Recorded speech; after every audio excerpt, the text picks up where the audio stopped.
দর্শক চট্টোপাধ্যায় ঝিলাই থেকে শুভ সকাল অনুরোধ ছায়া শোনাচ্ছে বলে বলে এক বৈশাখী করে দেখা দুজনায় যে কোনো একটি গান শোনালে ভালো লাগবে। মালা বোস চৌধুরী আমি বলছি যাদবপুর থেকে। সন্তানিকা ম্যাডাম ও শিল্পী পিয়ালিদিতে নতুন সকালের আন্তরিক শুভেচ্ছা। আপনাকেও অনেক শুভেচ্ছা। পরিবেশনা খুব ভালো একামোর গানের শরীর অযোগ্যসাদ ছেড়ে গানের অনুরোধ রইল। এছাড়া আমাদের সাথে রয়েছেন ঝর্ণা খাতুন, শিল্পাময় মুখার্জি। ঝর্ণা খাতুন আরও জানিয়েছেন, নবকুমার দা আরো অনেক মন্তব্য করেছেন। সকলের মন্তব্য যদি সময় থাকে অবশ্যই আমরা করব, তবে যখন রয়েছে একটু গানের সাথেই মনে হয় আমাদের মনটা আরো ঠিক করবে। পিয়ালি এর পরে আমরা কি গাড়ি যাচ্ছি একটু অনুরোধের গান দেবো। চলো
আপনাকে যাচ্ছি অনুরোধ করার জন্য আমরা এরকম একটা তবে আমরা কিন্তু অনেকগুলো অনুরোধের গান কিন্তু রাখতে পেরেছি আজকে অনুষ্ঠানে আর যে দু একটা রাখা হলো না সেগুলো পিয়ালি নিশ্চয়ই পরবর্তী অনুষ্ঠানে আমাদের জন্য নিয়ে আসবে সাজিয়ে। এখন পিয়ালি একটু কথায় যাবো, তোমাকে নিয়মিত গান চর্চা করা হয়?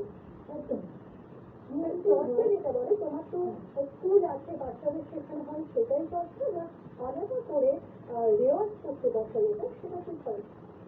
হ্যাঁ আলাদা করে রেওয়াজ করাটা সেটা রাত্রিবেলার দিকেই মূলত হয়, রাত্রিবেলার দিকেই আমরা বসতে পারি বসি। দিনের বেলা তো আমার স্কুল থাকে, আমি সেখানে আমাকে খুব তাড়াতাড়ি যেতে হয় স্কুলে, তারপরে এসে বাড়িতে ক্লাস থাকে, সব কিছু করে তারপরে রাত্রিবেলায় আমরা চর্চা করতে বসি আর মূলত। বাহ, এই চর্চায় থাকতে হবে। তবে সেই চর্চায় সুপ্রযোগ পরে জানি যাবো, কিন্তু তার আগে এখন সময় হচ্ছে আপনার আমাদের অতিথি প্ল্যাটফর্ম সম্পর্কিত ছোট্ট ছোট দেখুন। कहानी नहीं बदली टाइम गया है।